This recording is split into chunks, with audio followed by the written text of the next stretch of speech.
Hello everyone, and happy 4th of July. Wait, it isn't Independence Day yet? No, because I'm too early to suppose, because that's a few days away.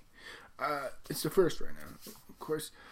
So, yeah, my idea on that is too early. But with the Independence Day 2 sequel that I just saw last night, I got to see it finally 2 weeks after it released. Because my dad wanted to see it, and I'm like, alright, fine, I'll see it with him. I should have listened to the critics, and I should have convinced my dad enough to say no. Independence Day 2 is not good by any means. It has its moments, and it definitely does have its moments of fun where I literally just felt like, yeah, cool, I could just... The first one, in my opinion, it's a perfect definition of a popcorn movie blockbuster. It really was, like, the Pacific Rim of its time. At least, I don't know. At least, Pacific Rim was the Independence Day of that year. It was just this big fun. The first one, I do own it on DVD. However, before I'm making this video, I tried looking for it. It's probably lost. Oh crap, that's bad. Oh well. But for me, the first Independence Day is a movie I don't hold to any specific reign of anything, but I do think it's fun. I do think it's a good, I wouldn't say it's a good movie, but it's a good popcorn blockbuster movie that you can truly turn your brain off at. And this one smashes into the ground with expectations. What happens with this film is the same thing what happened with Indiana Jones 4. Here's something. If you're going to make a continuation of a movie to make a franchise, and it's been more than if it's been more than a good decade since the previous one has come out, maybe that's not a good sign, and maybe you should, I don't know, not do it. If it's been more than 1 decade, because maybe some things you can't continue on really. Yeah, but oh well. Essentially, what the story is with this movie is, since it's out last night, the story is that, you know, the aliens that in the first Independence Day that happened 20 years ago, that's previously mentioned in the film, is that the aliens, after a good time in a while, they send out a signal back to their home planet, and they say, hey, come save us from the humans here, and bring a huge freaking fleet to destroy humankind.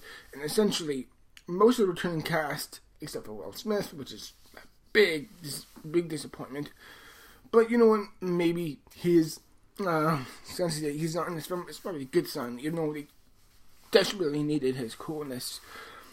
And essentially, that's the main story. And they bring the aliens to come back to Earth, and they have a spaceship that's like 5 times the size as the one that was in the first one. Like they said in the movie that the spaceship is about the size of the United States of America. That's enormous. It's really huge. That's at least 1/8 or 1/10 of their planet. Well, I don't know how much proportion, but whatever. This movie lacks the charm, the cool, and the likability of the first one. With the first one, it wasn't great by any means, but at least there was a funness. There's at least a freewheeling funness. Like, you don't have to take it that seriously. Like, it's a really fun, light and fun movie with colorful characters. Yes, I don't think it's anything good. Like, do I think it's a good movie? No. It may be Roland Emmerich's only good movie. But you know what? That's really not saying much. This movie lacks so much of the first one. And that's the charm. All the returning cast is hit or miss, in my opinion. The only 2 actors who came back, and I actually thought they were fine, was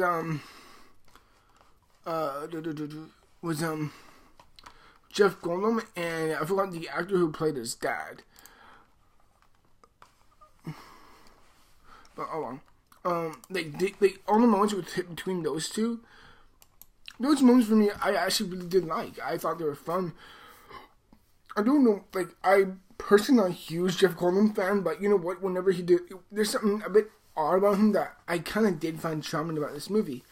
And after watching it in the theater, with my dad. He's like, I still don't like Jeff Goldblum. I'm like, I understand that. I still don't like him either, but he actually did at least bring some charm and character to the movie. The new cast to this movie, they couldn't be any blander. They couldn't be, like, they are immensely forgettable. Like, the son who they have who plays Will Smith's son, who is a different actor in this movie. The daughter, the girl who plays the daughter of the president, played once again by Bill Pullman, Lone Star from Spaceballs.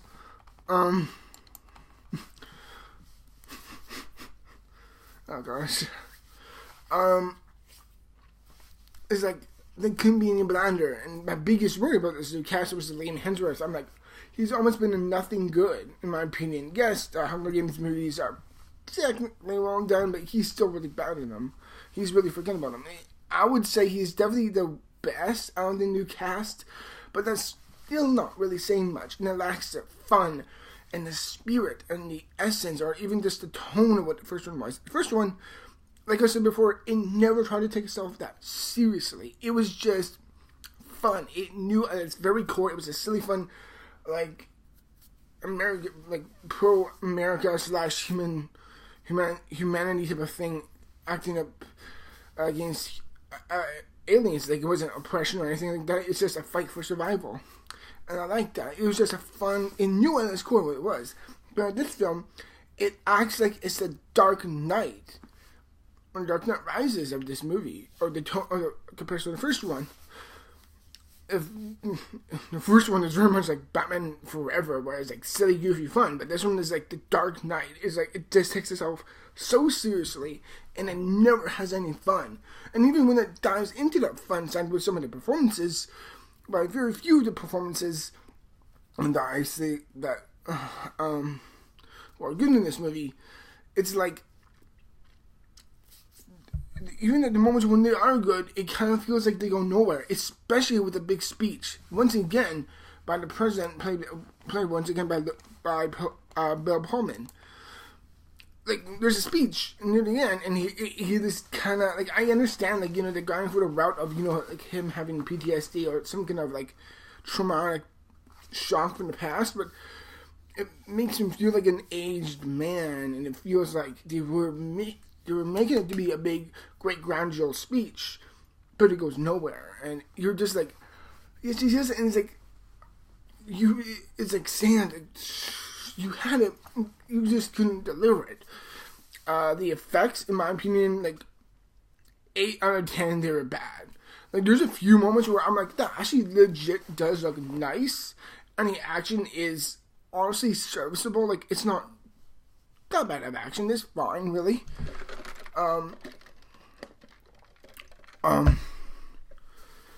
But for me, it's like, it's really not good. There's a lot of terrible things, like, and it lacks that charm and the coolness of Will Smith, and the essence of Will Smith that he should have been. I'm not saying he should have been in this movie, but if they could have gotten him in this movie, it would have helped it. However, I feel like Will Smith dodging out of this film and being like, nope, forget it, I'm going to be in Suicide Squad. I'm hoping Suicide Squad. Not only will that movie be good, but I'm hoping he'll be good in that. So hopefully he dodged a bullet. Hopefully, unless it was last year's Focus, which was also starring Margot Robbie, which is utterly forgettable. But nevertheless, Independence Day 2. I thought it was just going to be, personally, for me at least, I thought it was just going to be, alright, fun. And on some kind of level, I kind of did get that, but for the most part, it took itself way too seriously. It had no charm, no coolness, no nothing.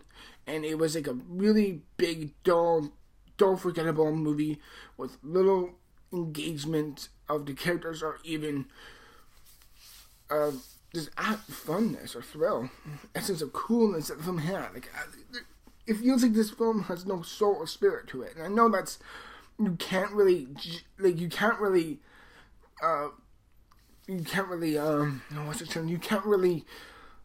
judge it, a film on that. Like, oh, this film like spirit is like, how the hell can you judge the essence of spirit through a film? it's like saying you can't judge hard to someone unless, if you're depending on if they tried or not. That's a whole nother fucking thing. But nevertheless, Independence Day 2 has moments of alright, it's fine moments. But just like with Batman v Superman, even with considering what is good with the film, the bad is just so bad, it takes over it, and you, in the end, you're just kind of like, wow, like, come on. And while I would say Batman v Superman may have had more pros than this movie does, this film just didn't get under my skin like Batman v Superman, and this is definitely one of my lesser films of the year. It's not like the worst movie I've ever seen, and I don't think it's as, like, there's a few moments of action that is serviceable, and there's a couple moments where I'm just like, alright, that's fine. Also, without spoiling too much, there's going to be the demise of certain characters that you remember from the first film essentially that feel really undesirable, really. There's something about it that just feels really, really not that good about it. And as a whole, it's like, that type of film. But, oh well, who gives a shit sort of respect? I can think I said that.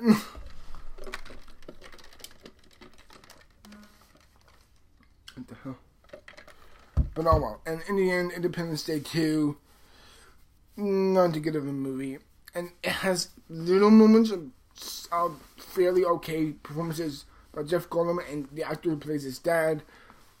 And some decent effects, some decent action, but as a whole, it can't save it from the shit that it is. And in the end, I'm going to give Independence Day 2 Resurgence a 28%. That's my rating, everyone. It's definitely one of the lesser films of the year, in my opinion. It's probably the worst movie I've seen since Batman v Superman, at least. And in the end,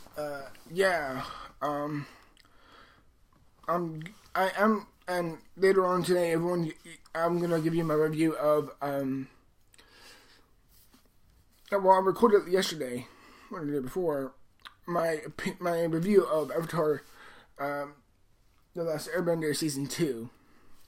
And until then, everyone, that'll be up later, essentially.